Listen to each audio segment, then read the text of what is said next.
Welcome to Bunnex Investment Group, a channel dedicated to make you a better trader. In this course, we are going to talk about everything you need to know in order to predict the Forex market. This course will actually come in 4 parts, which are how to catch the high and low of a trading day with 90% accuracy. This is basically this first lecture. How to trade the weekly high and low using the average daily range or ADR. How to predict reversals using the Fibonacci, and the last but not least, how to predict the market flow using the commitment of traders report. So make sure you have somewhere to jot down some notes so that you fully comprehend the concepts. But before we jump into the whole video, make sure to subscribe to this channel if you haven't done so, and check the notification bell icon so that you not miss any of our videos. You may as well check our free signals Telegram channel where we share signals, analysis, and trading advice.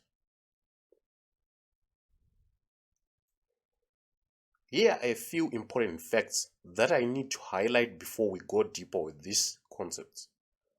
The market will not move in a calculable way every day, and there are some days when the market will always chop and do not move in any predictable way. This course will assume that you already know the basics of at least determining the market trend. So in this part of the 4 video series, we are going to talk about how to catch the highest prices and the lowest prices of a day with high accuracy. Before we dive into the concept, it is important for us to introduce a concept derived from the Elliott wave theory. The Elliott wave theory states that collective investor psychology or crowd psychology moves between optimism and pessimism in natural sequences. The mood swings create patterns evidenced in the price movements of the market at every degree of trend or time frame. So what we are basically trying to say is that the market itself is actually a representation or a reflection of what traders participating in it are doing. So this is the pictorial illustration of the wave theory, whereby we are saying in the Elliott wave, we say that the market moves in 5 waves. So by waves, we mean impulses or pushes. As you can see from this point, we had the first wave, right? A counter wave to number 2, then another wave to number 3, a counter wave to number 4, a wave to number 5, a counter wave to A, B, and C, and then continuation of the trend. So basically we will have 5 waves in order for us to dim or complete the template. So here is a few facts about the flow template or the waves that we have mentioned earlier. The market moves with a similar to the above flow template. So this template, this is how we expect or how the market usually or mostly move much of its time. The template we will look for must have only 5 waves within the market flow. Each wave of flow is constructed with either 3 candlesticks separated with a series of small green ones or 3 vector candlesticks. So what we are trying to say in these 2 points is we will only say the market is behaving the way we want if we see it making 5 waves. If not, we won't deem it satisfying our criteria. Each wave, for instance, wave number 1, separated wave number 2, wave number 3. So what we are saying is in this one wave, The wave is constructed by 1, 2, and 3 candlesticks, either separated with a small green candlestick. If it's going up, separated with small red candlesticks. In these zones there will be small red candlesticks, or there will be no candlesticks, and these will be vector candles. A big candle that stretches from this point to that point, another one from this point to that point, and the last one to complete what we call a wave. Wave 1 to 2 and wave 3 to 4 are called pullback waves. So we'll have wave 1 here and 2 here, then we'll have 3 here and 4 here. So 1 to 2 and 3 to 4 are called pullback waves, and they may be represented as consolidation with some spike moves. So we might not see a flow of the market from 1 to 2, but there may be some spike moves to 2 and some spike moves to 4. This is also true for the wave A and B. Is this so that from 5 we have A, B waves? So in the real market, this is how it will look like. It will never be perfect like how we were drawing. So this was high of this day. Days are separated with these black dotted lines. In this day, this was the highest point. From the highest point, we had 1, which is the wave from this point to that point. Then 2, which was a counter wave. From 2, we had up to 3 on this point. Then from this point to that point, wave 4. And from wave 4 to wave 5 is where it is much important, since that is where we need to actually get the low of the day. From 4 to 5, that is where we will get the low of the day. So this was the last. As you can see, we had a flow, then separated with this green candlestick, then another green candlestick. So 1, 2, 3 up to the last point, or number 5, to give us A, B. As you can see, this was the same level. We had A, B, and C, giving us the high of the next day. Don't worry, we are going to explain this on the charts so that you see clearly how everything is done. So here are a few steps of how to determine the HOD or LOD. So first thing is to find high or low of the previous days. Or if you are on the same day, you may have seen that this is the low or this is the high. What we want to trade or what we want to attain is the inverse of what we are seeing. If we are seeing high of the day, we need to anticipate the low of day. And if we are seeing low of day, we need to anticipate high of day. So to attain the next high or low, we will need to satisfy, we have to first satisfy our flow template first that we have talked about earlier. Our flow template is actually derived from the wave theory, as we said. So this is all done on the intraday time frame, which is the M15 time frame. And the concept of catching highs and lows should be used with some form of concepts of trend determination, which is basically taught in our advanced course. And trading off the highs and lows requires a setup.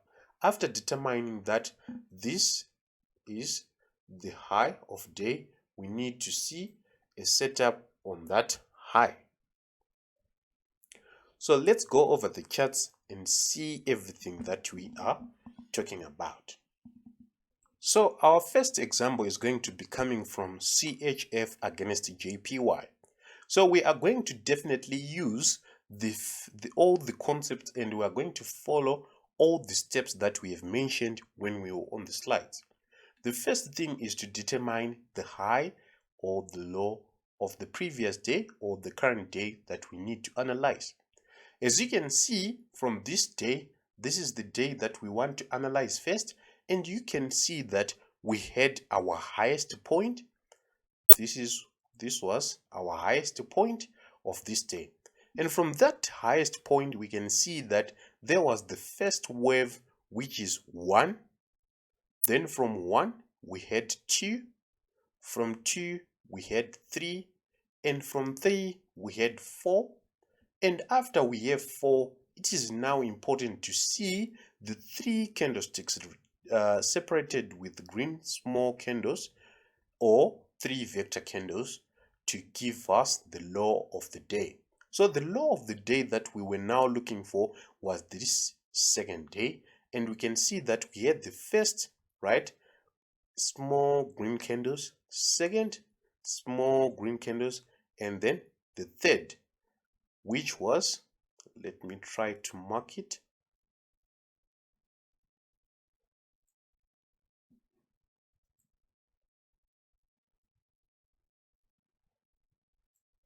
This became the low of this day.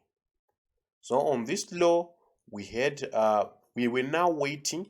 We could also trade off this low, or to actually consider our trend depending with our style of trend determination, but some actually take it off from that low of day.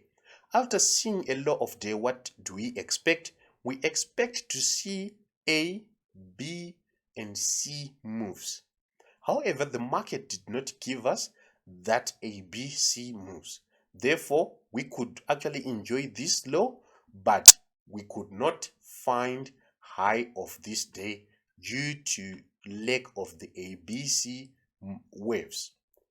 Then after that, as you can see, this day actually passed. And on this next day, we could see that this was the high of this day, demarcated with these dotted lines. From this high, we can see that there was a phase where there was consolidation, and from that phase, we want to make it look like the template we need to see, the flow of market template. So we had 1, right, 2, 3, 4, and at 4, it's important for us to consider candlestick movements. Then we had 1 first vector candle, second vector candle, and third vector candle. Therefore, we could deem this as our low of day. This was our low of day. As you can see, it was actually issued.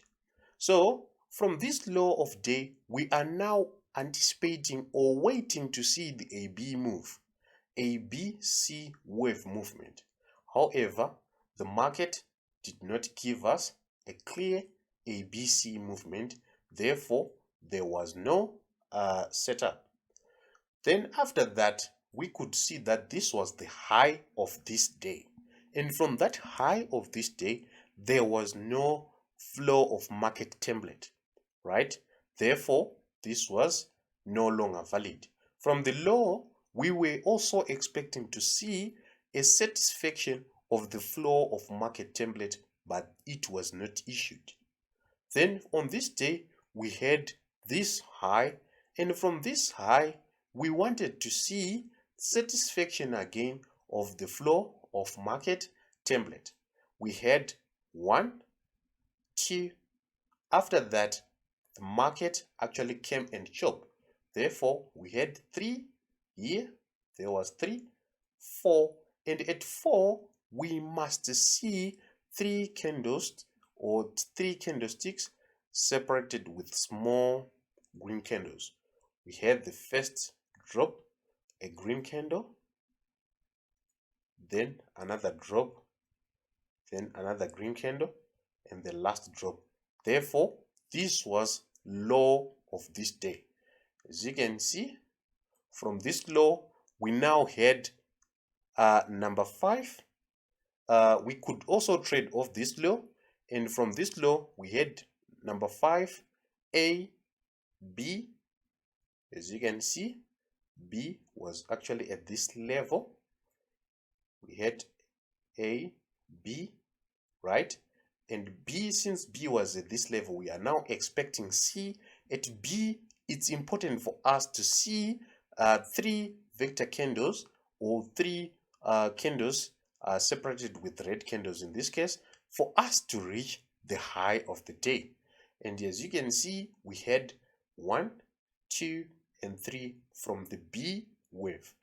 At C, that is where we saw our high of day.